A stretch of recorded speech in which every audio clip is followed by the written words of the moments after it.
around at the beautiful, lush landscape that is sports media in 2025.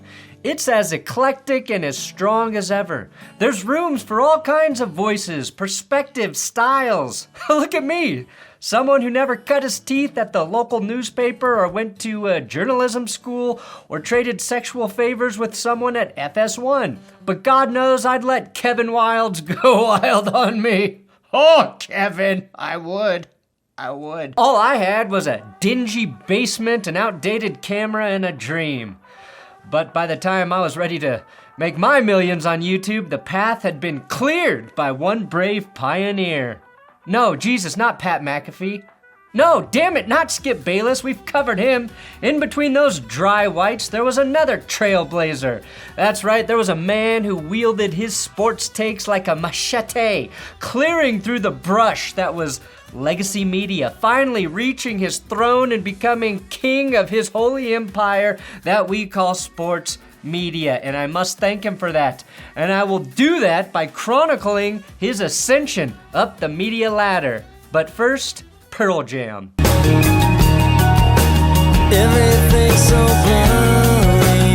Sorry about that. I remembered I don't have Pearl Jam money. Best I could afford was Puddle of Mud. And at that point, I might as well play the regular theme song. But you know who does have Pearl Jam money? Bill Simmons. I feel like everyone watching this YouTube channel knows who Bill Simmons is, right? Creator of The Ringer, The Podfather. Maybe you connected with him on ESPN, fell in love with the 30 for 30s, or avidly consumed Grantland. Bill is still producing content. He and Ryan Russillo are coming for my YouTube views, but I feel like his contributions to the sports media world have gotten lost or muddied due to the massive success of Pat McAfee, the unmatchable voice of Shannon Sharpe, Barstool Sports, Colin Cowherd's growing media empire, and Stephen A. Smith's presidential aspirations. Bill Simmons, like any of us, is not perfect. I'm not even sure if he still has his fastball, but today Will Keys and I dove into how Simmons changed the game and why he deserves more credit than he gets for being at the forefront of the evolution of the individual sports creator. We're going balls deep into Bill Simmons.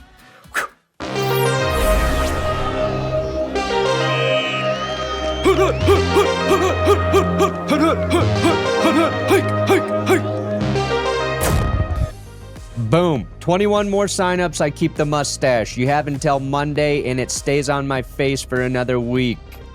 21 to get us to 5,500 underdog signups. If you've signed up with my code but haven't made your first play yet, you need to do so. That will count as a sign up. Whatever you do, don't use underdog because it's the best place to play daily fantasy or in pick'em games. You got NBA, NHL, March Madness coming up, a whole bunch of fun things to do on Underdog if that's what you're into. Just do it so I have to keep my mustache, which you guys seem to love.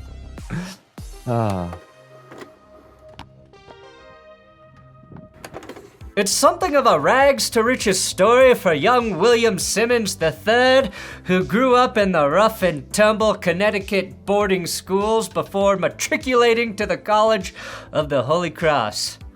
Okay, look, you don't have to come from nothing to be a success story, but let's just say young Bill had enough nickels to rub together for Celtics season tickets growing up. My God, look! There he is next to the tunnel. Bill was at the front and center for the incredible Celtics run through the 70s and 80s. He devoured the teachings of such esteemed sports scribes as David Halberstam and Rob Ryan. You can't tap dance around the fact that Bill was a true sports junkie from an early age. That is a complete truth. He loved basketball so much that he wrote an aptly titled book of basketball. He took the name Jabal Abdul Simmons in grade school, going as far as to write the moniker on his school papers. Giving yourself a black Muslim name growing up in New England is probably not the best practice, but that just goes to show how much he adored the NBA. Cut to Holy Cross in the late 80s. Picture yourself in Worcester, Massachusetts. Fuck, I don't know how to pronounce that, but I think I'm close. You've just picked up a copy of The Crusader. You scan the sports section, and you find the ramblings of a young 20-year-old upstart with keen observation, such as Magic Johnson will die of AIDS. Someone, could you DM that to Freezing Cold Takes? USC's Harold Miner will be the next Michael Jordan. And of course, my nipples are hard. Oh, Billy. Incredible. You could see the seeds of something beautiful sprouting on that campus. And those hard nipples took him all the way to the Boston Herald, the Boston Phoenix, confusing name, a bartending job, and eventually Digital City Boston of AOL, where he started the Sports Guy column. It's a bold move in sports media to label yourself the sports guy in a field where presumably everyone knows and watches sports, but that's not hard to believe for a guy who, yes, named himself Jabal Abdul Simmons. You have to love his confidence. Perhaps it bordered on irrational confidence, if you will, but you had to love it. Simmons' webpage gained steam quickly. It was a great time to ride the .com wave, but this was, of course, back when everyone had dial-up internet and it took 3 days to download any virus-ridden porn video, so people went to great lengths to read Bill's columns, and he did so by going somewhere no one had gone before, blending sports and pop culture. No, I'm actually being serious. It's so commonplace today, but Bill was the first one to really do it, or at least do it well. Before Bill, people were either sports guys or pop culture guys or gals, but when Simmons used a Godfather reference to describe dorm wiffle ball, it was like when Neil deGrasse Tyson split the atom. But I say this genuinely. Bill Simmons wrote columns that sounded like late-night discussions with your friends. He was not objective. The point was that he had a point of view. I started writing about all the stuff me and my friends were talking about, arguing about sports movies, talking about players not in the way that reporters were doing it, going into the locker room and getting quotes. He was a fan that could write and communicate his thoughts and beliefs. When all the newspapers were reporting on sports like it was just as serious as the real news, it makes sense that someone who could communicate like an actual human being with a sense of levity and humor would get noticed. And in 2001, he got noticed by the biggest name in the industry, Magic Johnson, who said, "Bill, I saw what you wrote, and the AIDS didn't kill me, but I'm going to kill you now." Magic ultimately spared Bill's life, but then the second biggest name in the industry took notice of him, ESPN. Now, we touched on what Bill Simmons did for ESPN in our video about the company a year and a half ago, but his contributions to the mothership cannot be understated. He could see how the sports media landscape was changing before anyone, and he was at the forefront of trying to keep ESPN on the cutting edge of how our sports entertainment was being presented and consumed. Bill Simmons spent nearly a decade and a half with ESPN. He wrote a groundbreaking page 2 column, which was like an op-ed for ESPN.com. He wrote 2 books. He had one of the first hit podcasts on the internet. He did guest spots on Pardon the Interruption with the Mustache. And no, I'm not copying Bill. I'm not paying homage to Bill. This was to help Grossi. Don't forget that. Bill declared he used to like tennis. I used to like tennis. He pissed off Sage Steele on TV. Right now in Toronto. Sage, let's be honest, nobody's watching us right now. Bill, stop it. This is what it's like to be on Fox Sports 1. My pick. This is what happens when the producers say, bring your energy. This is what you get from Bill Simmons when you say that. And now, straight downhill. He pissed off Sage Steele on TV again. Do I get to speak now? It's been like 10 minutes. He got away with saying the word boner. Tell you another thing. He had one of the biggest boners of all time in the NFL history. He was absolutely dead right during draft night in 2013. The Cleveland Cavaliers select Anthony Bennett of Toronto, Canada. I thought it was a bizarre pick. Tristan Thompson's a power forward. They already have him. They're building around him. Doesn't totally make sense to me. I would have taken Oladipo. I do question a little bit who's going to mentor him in Sacramento. You don't like DeMarcus Cousins' chances? Bill served as editor-in-chief for Grantland, a print and podcast hub for long-form discussion and analysis on sports, politics, and pop culture that felt distinctly unique from its parent company, and he produced one of the network's most beloved series, the 30 for 30 films. To say he was huge for ESPN and its growth in the 2000s was an understatement. But Simmons was a rogue agent, not a company man. And at ESPN, a company that has relationships with all of the major sports, you have to play by the rules and not step on the toes of the powers that be. I made it 14 years, and it's a place that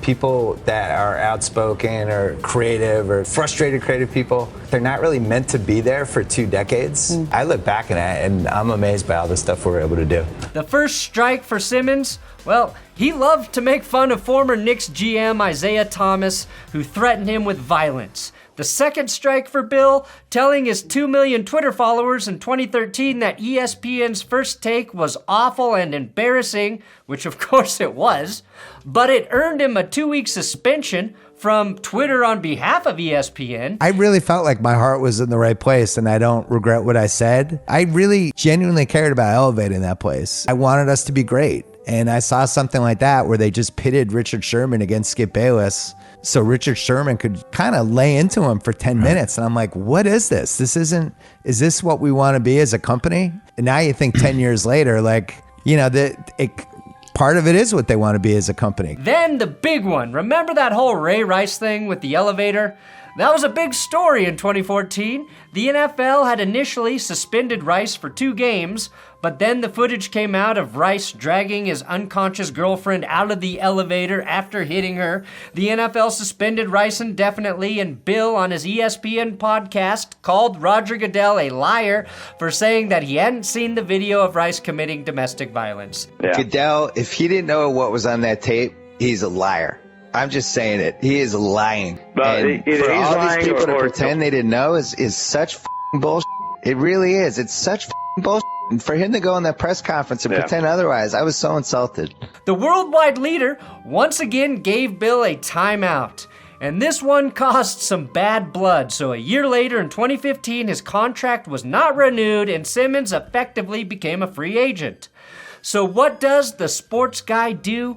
Well, he goes to a network where you can say just about anything you want. HBO became the destination for a new groundbreaking Simmons-driven television show called Any Given Wednesday. And as you might have guessed, the program aired on Thursday. It was Wednesday, but if Bill had my balls, it would have aired on Thursday with the same title. Unfortunately, not many Wednesdays it aired, just 5 months worth of Wednesdays until the show was finally given the axe. And of course, because of the title, it was unable to be moved to another day of the week. So why did Bill fail on HBO after succeeding in just about every other facet of his media career?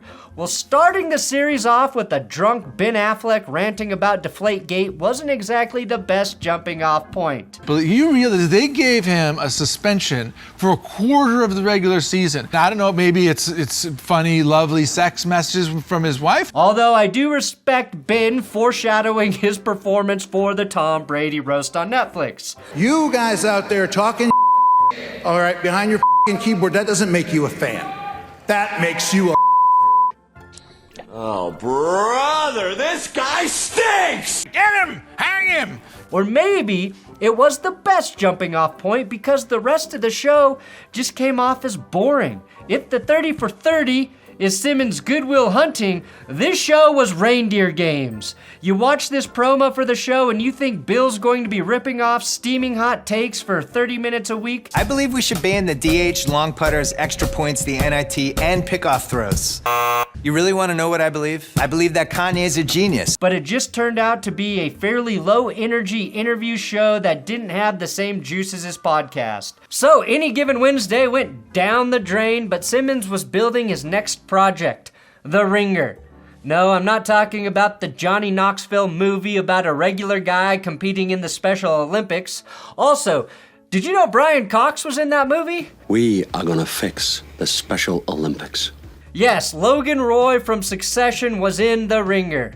Okay, I got a little off track there. Bill Simmons' Ringer is a website and a podcast network that was something of a spiritual successor to ESPN's Grantland, including a lot of the same talent with some new. It's sports and pop culture. What a crazy idea, right? And it's a pretty highbrow level of content, except for, of course, their NFL quarterback power rankings, which... Fuck off! That's right.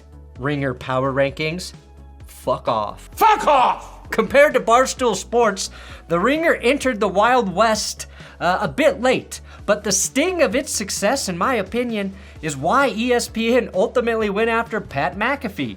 Letting Bill Simmons leave ESPN was one of their biggest mistakes in the last 20 years, and while they are absolutely thriving right now with McAfee, Shannon Sharpe, and Stephen A. Smith, they had to learn the hard way what sports fans actually crave. The big draw at The Ringer was and is, of course, the podfather himself, Bill Simmons, but Bill apparently saw the way the wind was blowing and began podcasting more and writing less, which of course was a bummer for readers because he was immensely talented as a writer. The Bill Simmons podcast continued as a tri-weekly staple for The Ringer, along with other shows like The Rewatchables, The Ryan Russillo Show, another ESPN cast-off, and Keeping It 1600, which was an early version of Pod Save America, a podcast hosted by a pair of former Obama speechwriters.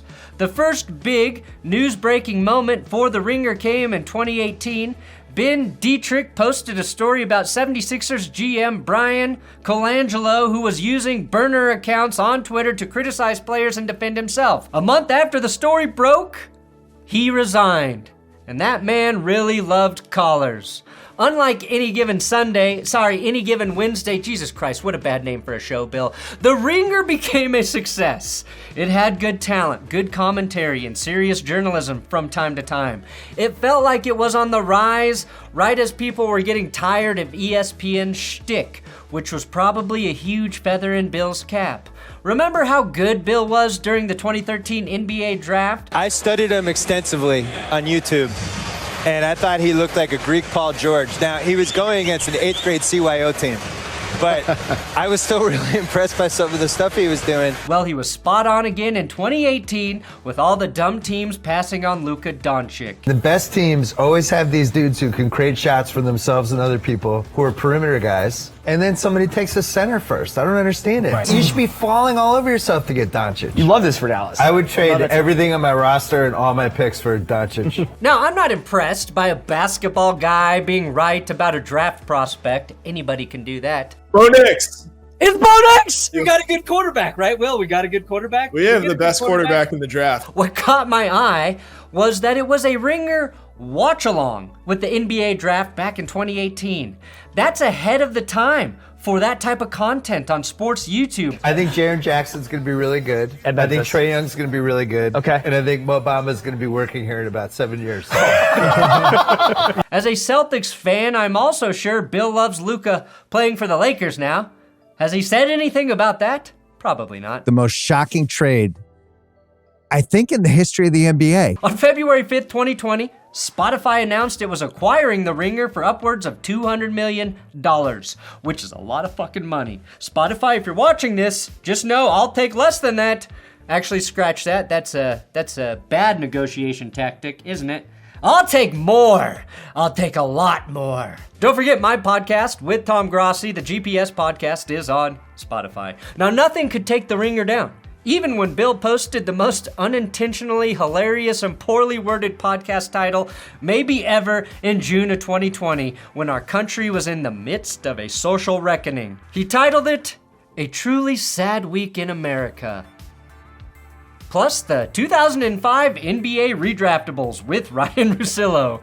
I actually came away more impressed with Bill's titling skills after that. Incredible stuff, Bill. No one has their finger on the pulse quite like you. Now, he's said a lot of shit because he's been a presence on the internet for a very long time. And all that shit lives forever, right? Whether it's his old comments on the WNBA or one of the most insane theories of all time regarding the city of Memphis. Look, sometimes you swing and you miss. That's literally why we love watching sports. For the misses as much as the triumphs. Kevin Garnett, Paul Pierce, and Jason Terry will all go to Brooklyn. Did you guys hear that the Celtics traded traded their 2 best players of the last 20 years for 3 meaningless draft picks. I don't like the trade. But that's kind of the charm of Bill Simmons. He's not a journalist. He's not objective. And he has some crazy idiosyncrasies that have gotten more pronounced over the years.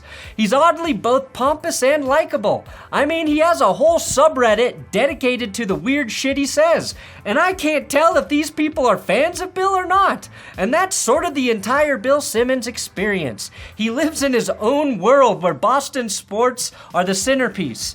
He not so secretly resents the competition like Pat McAfee, and sometimes he rubs people the wrong way. Bill Simmons tonight said he thought you quit on the Celtics. What's your response to that? I would like to call him an idiot, but I'm too classy for that. Unfortunately, he's also rubbed some of his own employees the wrong way.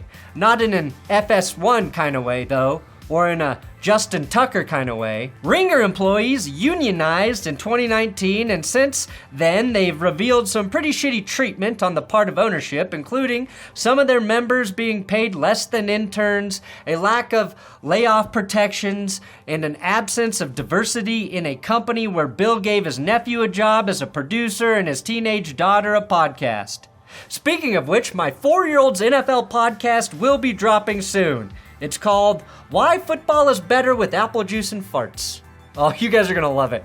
Bill's employees negotiated for a minimum salary of $57,000 a year. Still not very good for an LA-based company. And Bill started hiring with a bit of a broader brush, so to speak. Bill's original statement via email was that it's a business, not an open mic night. But that kind of falls on deaf ears when you have 0 black writers covering the NBA, and once again, your teenage daughter has her own podcast. That's Bill. He's a loyal guy, and perhaps a little inconsiderate at the same time.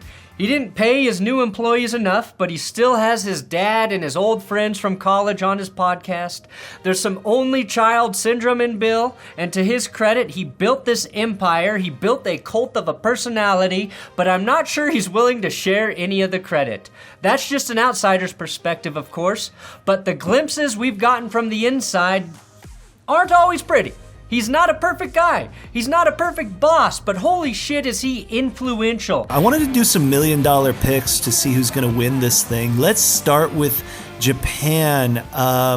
Do you think they can go all the way here, or are they just having a moment right now? Damn near every writer and podcaster working in sports today owes a debt of gratitude to Bill Simmons. He's 101. He invented his own language to talk about sports professionally through the lens of a fan rather than a journalist.